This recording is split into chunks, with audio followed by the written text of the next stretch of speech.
বহুদিন পরে নবীজি স্বপ্ন দেখাচ্ছে, কিরে বেলাল,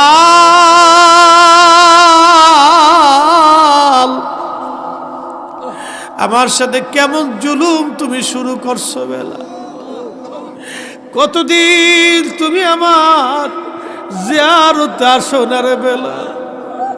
আয় আয়, আমি নবীর জিয়ারতে আয় বেলাল, কতদিন হলো তুমি আসো না বেলাল?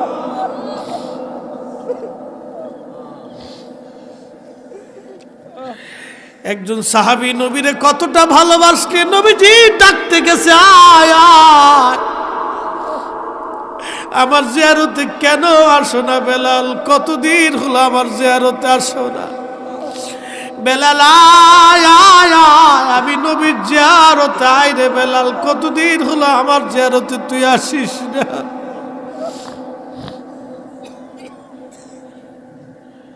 বেলালের মতো আশেক যদি আমরা হইতাম, এ দুনিয়ায় নবীর দেখা পাইতাম, এ দুনিয়ায় নবীর দেখা পাইতাম। প্রিয় ভাইরা আমার,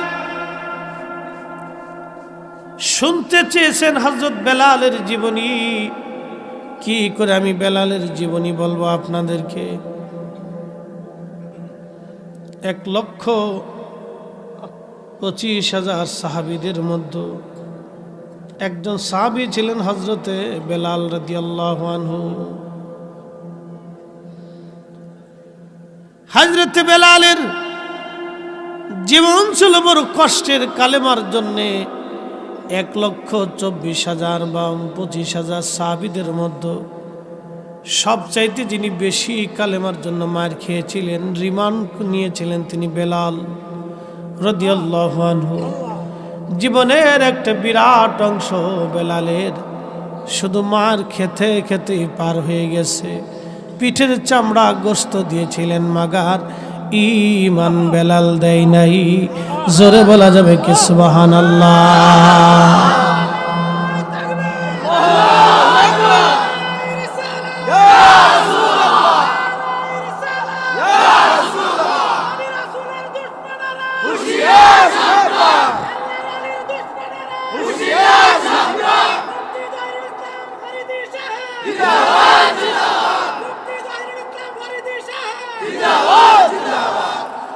আমি জানি প্রেমে পাগল, সে তো মদিনা। আমি জানি প্রেমে পাগল, সে তো মদিনা।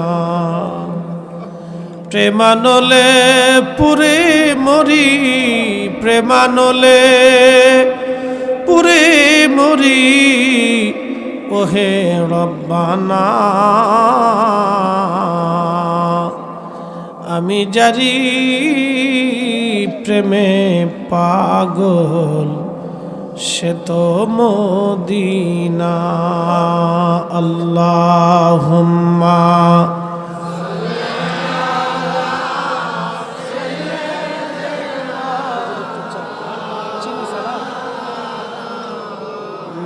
মুহাম্মাদ ওয়ালা আলি।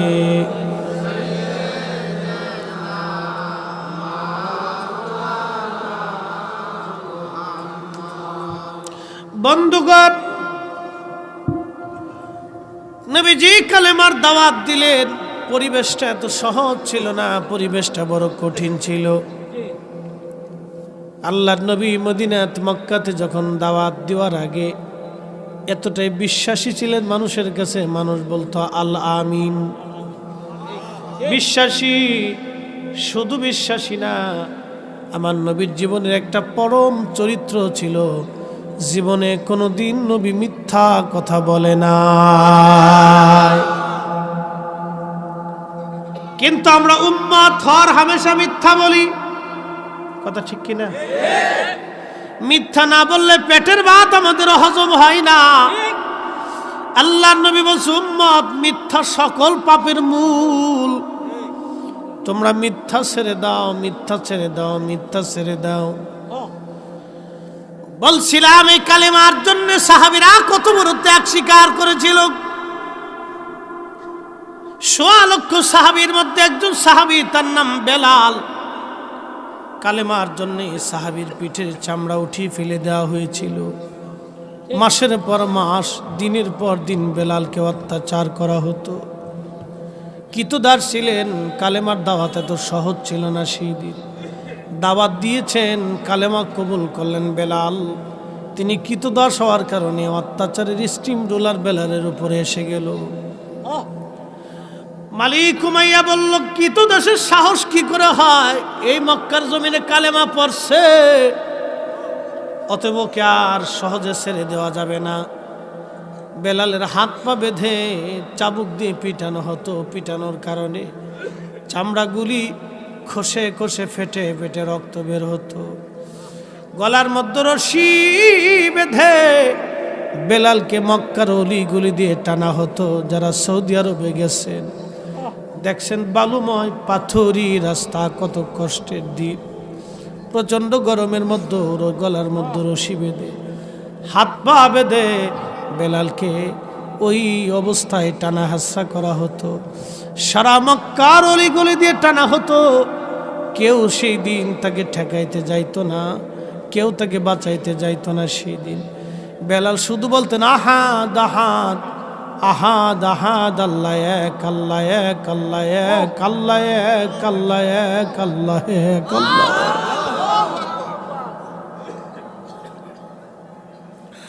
মার খেয়েছে, কিন্তু জবান থেকে আল্লাহর একত্ববাদের স্বীকৃতি ওরা নিতে পারে নাই। আহা, বেলালকে প্রচন্ড মরুভূমির ভিতরে নিয়ে 50 ডিগ্রি সেলসিয়াস মরুর বালুগুলি উত্তপ্ত হয়ে যাইত। বালুর মধ্যে চিৎ করে শোয়াইয়া হাত পাগুলি বেঁধে রেখে পাথর চাপা দিয়ে চলে আসতো। প্রচন্ড গরমে বেলালের শরীরগুলি ঝলসে যাইত, চামড়াগুলি পুড়ে পুড়ে ফুসকা পরে ঘা হয়ে যাইত।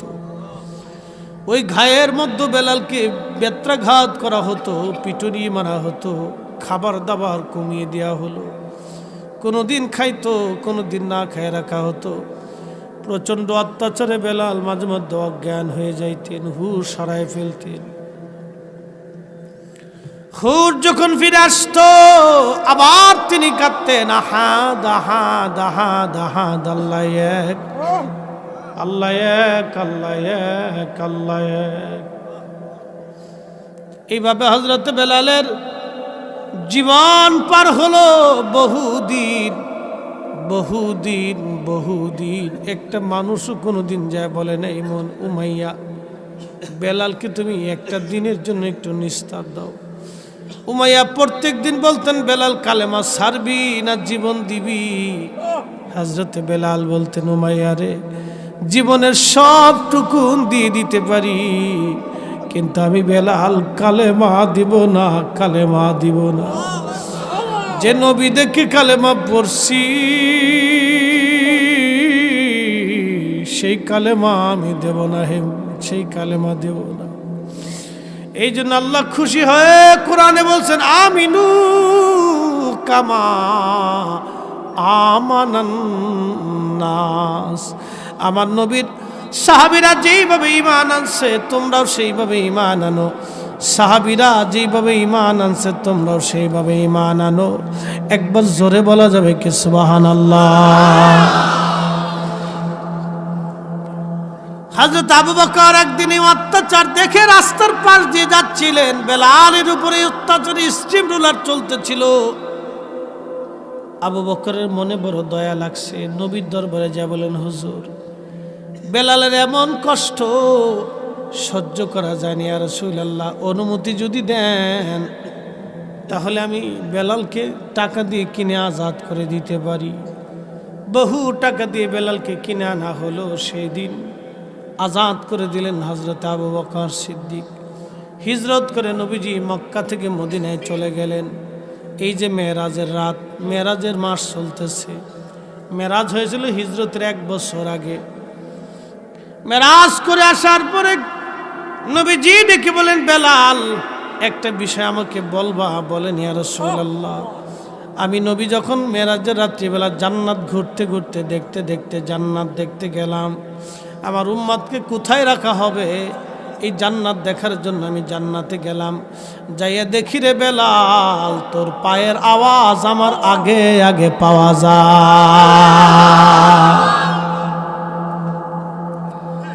ও বেলাল, জান্নাতের মধ্যে তোর পায়ের আওয়াজ আগে, বলবি কি আমল করিস?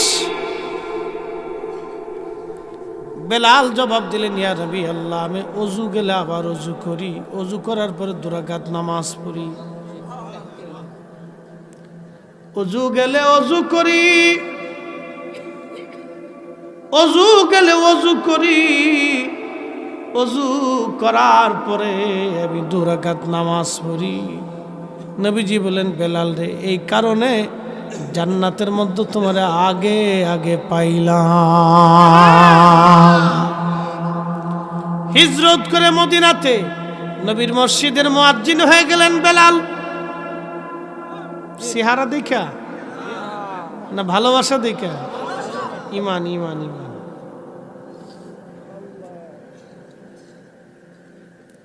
নবীর মসজিদের ইমাম মুয়াজ্জিন কি 4টিখানি কথা, যে মসজিদের নামাজ রানিং খতিব রাসূল করিম। হাই হাই, ইমাম নবীজি, সাহাবীরা মুসল্লি, কত বড় দামি ইমামের মুয়াজ্জিন হযরতে বেলাল। আরে শিক্ষার কারণে না, চেহারার কারণে না, বংশের কারণে না, মোহাব্বতের কারণে। এই জন্য ইসলামের মধ্যে কোনো বৈষম্য নাই, ধনী দরিদ্রের কোনো তফাৎ নাই। আল্লাহর ঘর মসজিদ সবার জন্য সমান।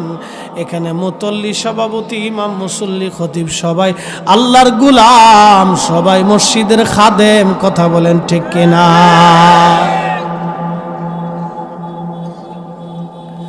সবাই মসজিদের খাদিম, সবাই মসজিদের গোলাম, সবাই মসজিদের গোলাম, আল্লাহর গোলাম, মসজিদের খাদিম। বন্ধু খুব মনোযোগ। আল্লাহর নবী আজান দিচ্ছে, বেলাল আজানের মধ্যে ভুল হয়, আশহাদুর জায়গা আশহাদু উচ্চারণে ভুল। সাহাবীরা এসে বলেন, ইয়া নবী আল্লাহ, নতুন মুয়াজ্জিন লাগবে। বেলালের আজানে ভুল হলে কাফেররা সমালোচনা করে। নবীজি বললেন, সাহাবীরা রে, বেলালকে কি করে বাদ দিব বলো? বেলাল আজান দিলে আজানের আওয়াজ আরশে মুআল্লা পর্যন্ত পৌঁছায় যায়। আচ্ছা আপনারা বলেন তো, বেলাল কি রাসূলের ইজ্জতের পক্ষে ছিল না বিপক্ষে ছিল? মোহাব্বতের পক্ষে না বিপক্ষে? পক্ষে ছিল। শুধু পক্ষেই না, আহা, দেহ দিয়া, মন দিয়া, বাস্তবে প্রমাণ করে দিয়ে গেছি, ইয়া রাসূলুল্লাহ, আপনাকে ভালোবাসি, ভালোবাসি। হে রাসূল, তোমায় ভালোবাসি,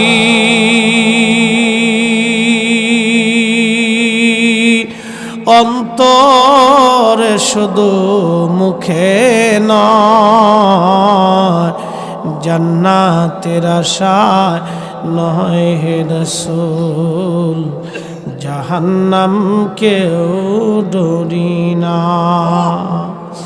তোমায় পাওয়ার আশায় মন ছুটে যায় মদিনায়, তোমায় পাওয়ার আশায় মন ছুটে যায় মদিনায়। এ আশিক দিদার দাও না,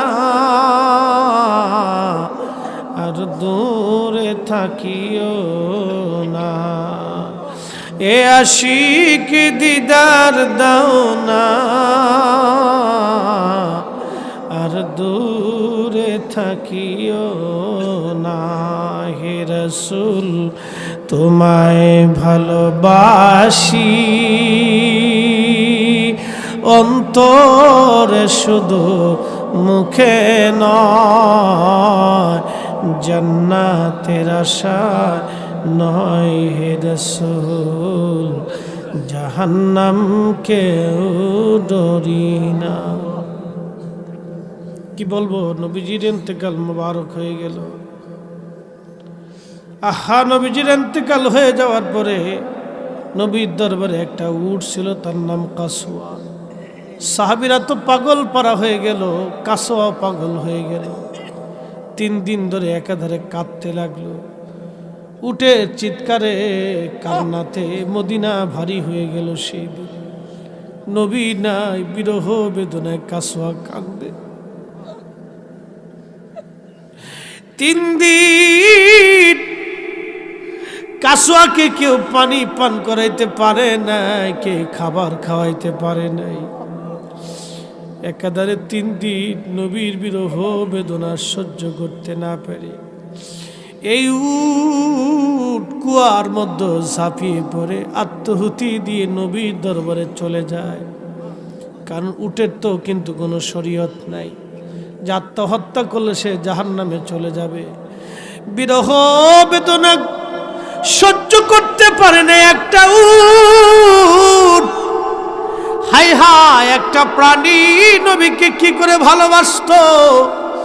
আমরা উম্মত কেমনে নবীরে ভালোবাসি। আমরা উম্মত ভালোবাসতে পারি নাই, ভালোবাসতে পারি নাই। একটা উট কলিজার ভিতর থেকে নবীরে ভালোবাসতো। বুঝেন তো, উটের যদি হালত হয় তো সাহাবীদের অবস্থা কি হয়েছিল। সাহাবীরা পাগলের মতো হয়ে গেল। আবু বকর বলেন, বেলাল আজান দাও। বেলাল বলেন, হুজুর আমি আর কোনোদিন আজান দিব না। নবী নাই, আমি কি করে আজান দিব বলো, কোনোদিন আর আমি আজান দিব না। আবু বকর বললেন, না হে বেলাল, আজান দিতেই হবে। বেলাল বলেন, আবু বকর আপনি কি আমাকে কিনেছেন দুনিয়ার লোভে, আপনার জন্য না আল্লাহর জন্য? আবু বকর বললেন, বেলাল রে, তোমাকে কিনে এনে আমি আজাদ করে দিয়েছি আল্লাহর জন্য। বেলাল বললেন, আবু বকর তাহলে আমার প্রতি আপনার কোনো অধিকার নাই, আমাকে আমার অবস্থানে আপনি ছেড়ে দেন। আগে আজান দিলে নবী আসতো, এখন আজান দিলে নবী আসবে না। আবু বকর, এই আজান আমি আর কোনো দিন দিব না। নবীর ইন্তেকালের পরে নবীর পাগল আর কোনো দিন আজান দেন নাই। চলে গেলেন সিরিয়াতে, দামেস্কে চলে যাওয়ার পরে বহুদিন পরে নবীজি স্বপ্ন দেখাচ্ছে, কিরে বেলাল,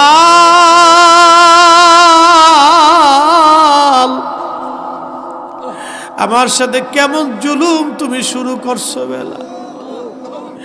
কতদিন তুমি আমার জিয়ারতে আসো না রে বেলাল। আয় আয়, আমি নবীর জিয়ারতে আয়। বেলাল, কতদিন হলো তুমি আসো না বেলাল।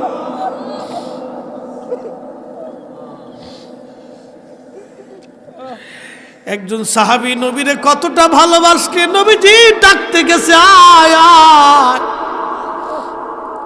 আমার জিয়ারতে কেন আসো না বেলাল, কতদিন হলো আমার জিয়ারতে আসো না। বেলাল, আয় আয় আয়, আমি নবীর জিয়ারতে আয় রে বেলাল, কতদিন হলো আমার জিয়ারতে তুই আসিস না।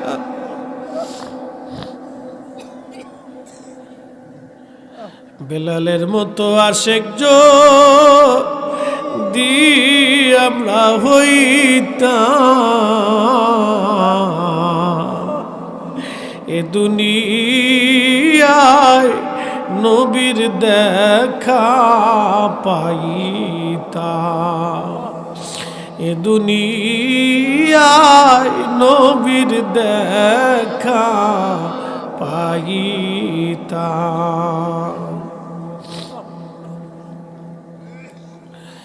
আল্লাহর নবীজি যখন স্বপ্ন দেখেছে, বেলাল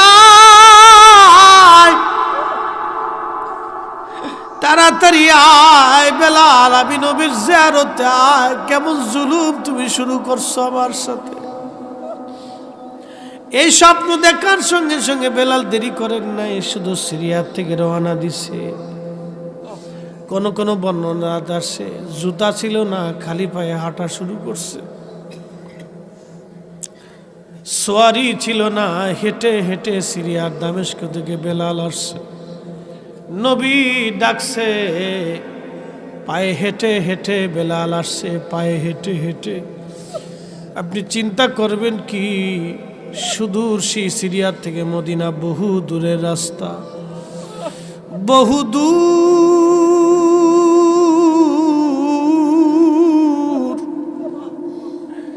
পায়ে হেঁটে হেঁটে নবীর পাগল মদিনাতে আসছে। রওজা শরীফের জালি মুবারকের মধ্যে মাথা ঠেকায় বেলাল কাঁদতেছে। কেঁদে কেঁদে হয়রান, হুজুর আসতে বলেছিলেন, এই গোলাম হাজির হয়ে গেছে। নবী গো আসতে বলেছিলেন, আমি আসছি, আমি আপনার জিয়ারতে আসছি। নবী গো আসছি। আহা, কলিজার ভিতরে কি দরদ ছিল নবীর প্রতি। সাহাবী সিরিয়ার দামেস্ক থেকে পায়ে হেঁটে হেঁটে চলে আসছে। নতুন মুয়াজ্জিন এসে দেখলো নবীর মুয়াজ্জিন বেলাল মসজিদে নববীর মধ্যে রওজা মুবারকে বসে বসে কান্দে। ডাক দিয়ে বললেন, সাহাবীরা শুনছো, নবীর মুয়াজ্জিন আসছে বেলাল। সারা মদিনার ঘর থেকে সাহাবীরা ডাক শুনে বের হয়ে আসছে, নবীর মুয়াজ্জিন বেলাল আসছে। প্রিয় নবীর ইন্তেকালের পরে কোনোদিন আর আজান দেয় নাই। আজানের পিপাসা ছিল সাহাবীদের কলিজায়। এসে বলতেছে, বেলাল রে, কতদিন হলো আমরা আজান শুনি না তোমার।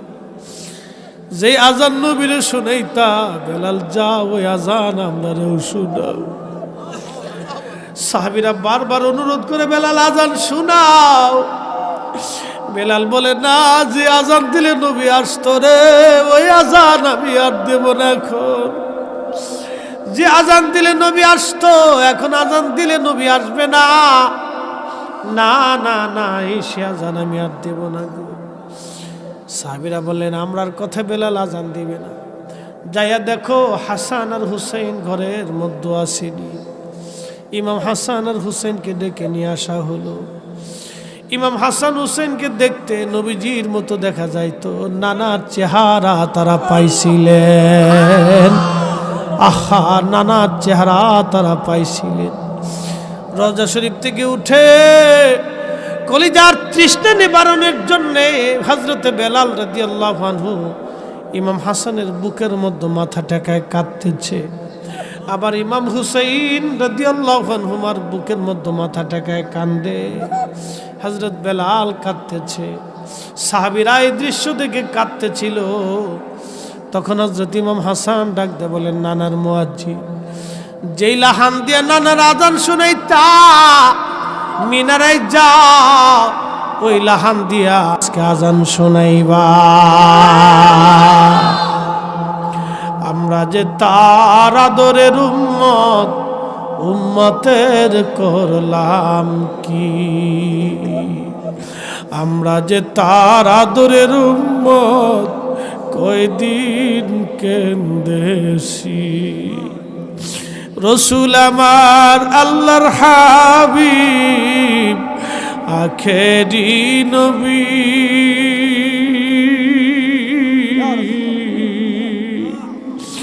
আমরা যে তার আদরের উম্মত, কয়দিন কেন্দেছি। আমরা যে তার আদরের উম্মত, উম্মতের করলাম কি।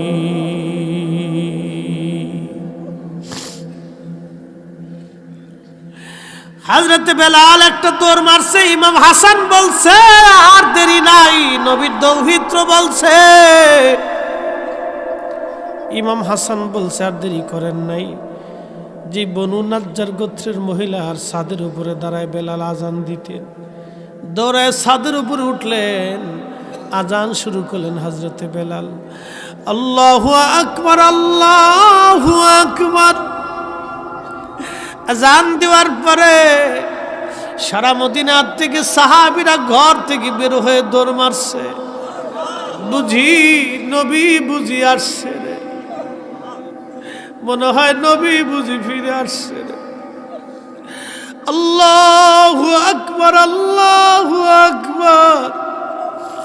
মদিনার ঘর থেকে বৃদ্ধরা পর্যন্ত বের হয়ে দৌড় মারছে, আশহাদু আল্লা ইলাহা ইল্লাল্লাহ। মহিলারা বাচ্চা কাচ্চা নিয়ে দৌড় মারছে, বুঝি রে মদিনায় নবী ফিরে আসছে।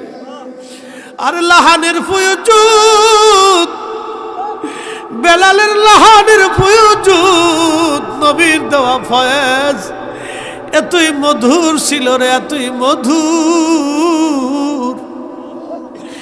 এতই আকর্ষণ ছিল রে, মদিনার মানুষ আর স্থির থাকতে পারে নাই, পাগল পারা হয়ে গেছে। আশহাদু আল্লা ইলাহা ইল্লাল্লাহ। মদিনার সমস্ত মানুষেরা কেঁদে কেঁদে হয়রান, সারা মদিনার মানুষ ডুকরে ডুকরে কাঁদতেছে। নবী বুঝি ফিরে আসছে রে, নবী বুঝি ফিরে আসছে। পাগল পারা হয়ে গেল মদিনার মানুষগুলি, নবী বুঝি ফিরে আসছে রে। আমরা যে তার আদরের উম্মত, কয়দিন কেন্দেছি। আমরা যে তার আদরের উম্মত, উম্মতের করলাম কি। রসুল আমার আল্লাহর হাবিব, আখেরি নবী।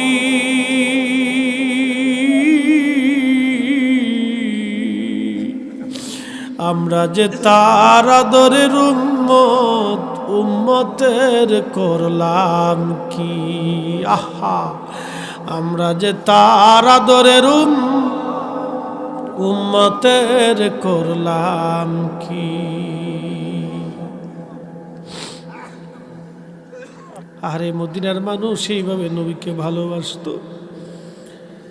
সারা মদিনার কান্নার রোল, মানুষ ডুকরে ডুকরে কাঁদতেছে। মদিনার সারা অঞ্চল থেকে কান্নার আওয়াজ আসতেছে। বেলাল যখন বলেন আশহাদু আন্না মুহাম্মাদার রাসূলুল্লাহ, মদিনার মাটিগুলি থরথর থরথর করে কেঁপে উঠছে। মাটিগুলি থরথর থরথর করে কেঁপে উঠছে।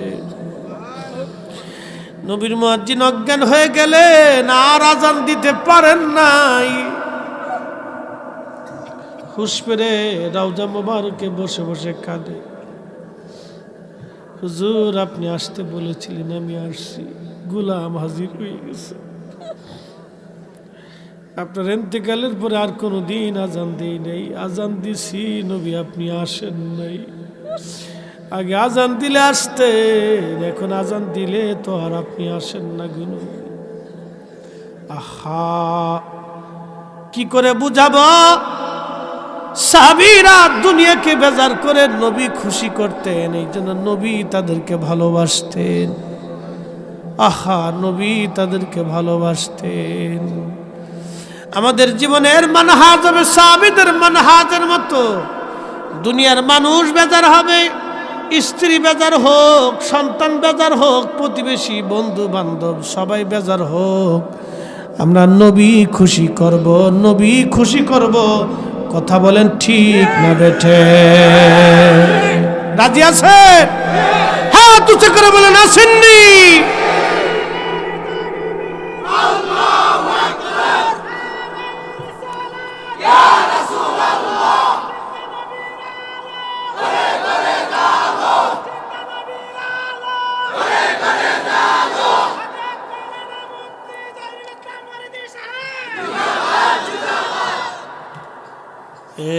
সবজ গম্বদ বলে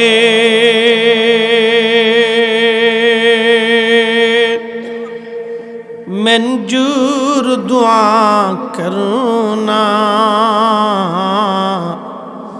जब वक्त न जाए आका दीदार आता करना, दीदार आता करना। मैं कब्र अंधेरी में घबराऊंगा जब तन्हा, मैं कब्र अंधेरी में घबराऊंगा जब तन्हा, इमदाद मेरी करने आ जाना रसूल अल्लाह, इमदाद मेरी करने आ जाना रसूल अल्लाह। रोशन मेरी तुर्बत को लिल्लाह जरा करना,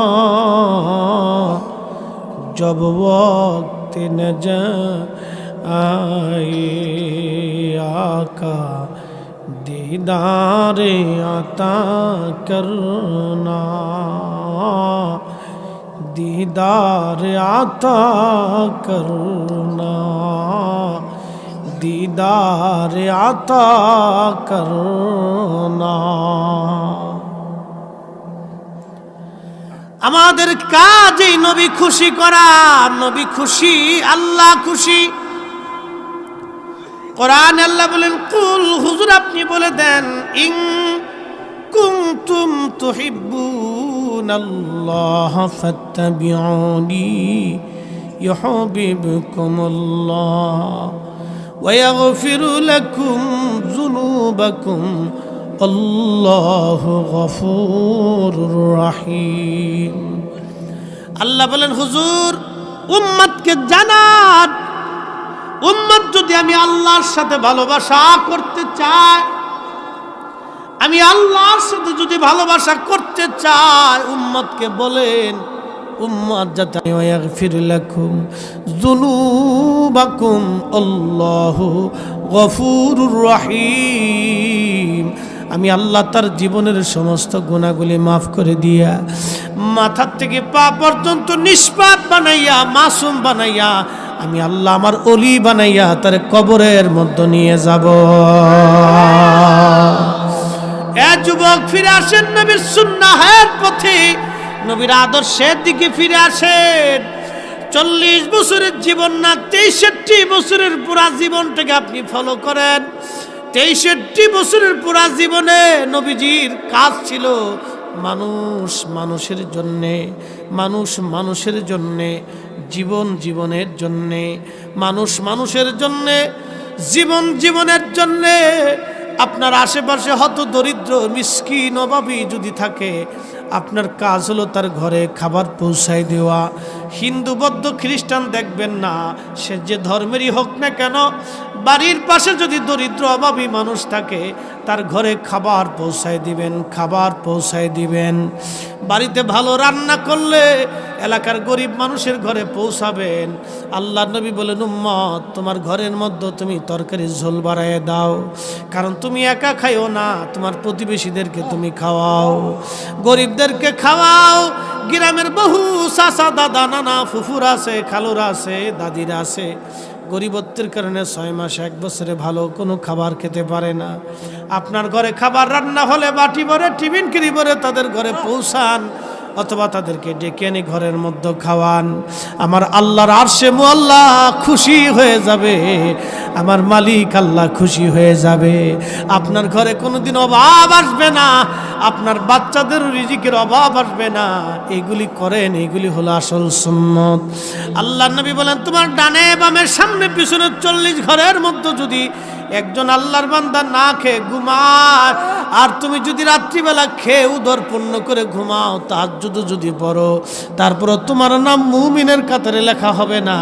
আরে খোলাফায়ে রাশিদিনের অভ্যাস ছিল আল্লাহর নবীর মানহাজ ছিল প্রত্যেক রাত্রিবেলা নবীজি খোঁজ নিতেন কার বাড়ি খাবার আছে কার বাড়ি খাবার নাই। আপনারও কাজ হলো আপনি খোঁজ নিবেন কার বাড়ি খাবার আছে কার বাড়ি খাবার নাই। এগুলি খুঁজে খুঁজে তার বাড়িতে যে খাবার পৌঁছাবেন, ঈদের কাপড় চোপড় পৌঁছাই দিবেন। সামনে ঈদ আসবে, রমজান আসবে, দান সৎকার যদি আপনি করেন গোপনে গোপনে তার বাড়িতে যে পৌঁছাই দিবেন। বাড়িতে ডেকে এনে মানুষ দেখানোর জন্য দান করবেন না, রাত্রিবেলা গোপনে গোপনে সন্ধ্যাবেলা তার বাড়ি পৌঁছাই দিয়ে আসবেন। এ দান হলো অরিজিনাল দান। এই দান করলে আল্লাহ খুশি হয়। মানুষ দেখানো দানের 4 পয়সাও দাম নাই। কথা বলেন ঠিক কিনা? নবীর অরিজিনাল আদর্শ যেন আমরা কবুল করি। বাপ, আমি অসুস্থ মানুষ, আমাদের দরবারে 3 দিন অনুষ্ঠান হয়েছে, প্রচুর মানুষের ঝামেলা। লাস্টের দিন বয়ান শেষ করার পরে মানুষ এইভাবে আমার ধরছে যে মনে হচ্ছিল আমার হাত সিঁড়ি নিয়ে যাবে একটু মুসাফা করার জন্য।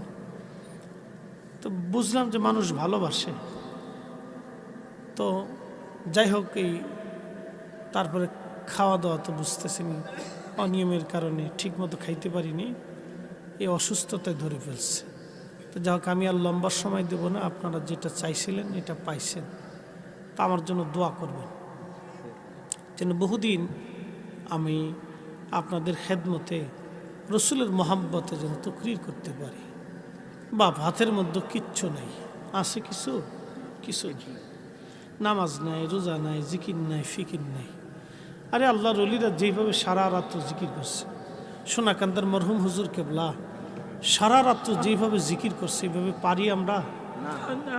এই ধরনের ইখলাস আমাদের আছে নাই? বা আমাদের বুজুর্গানে দিন, এই যে যত পীর মাশায়েখরা দুনিয়ার থেকে চলে গেছেন, যেভাবে তেনারা এই যে সতরার হুজুর কেবলা সারা রাত্র আল্লাহ জিকিরে ফিকিরে কাটেছে। আল্লাহু আকবার, আল্লাহু আকবার।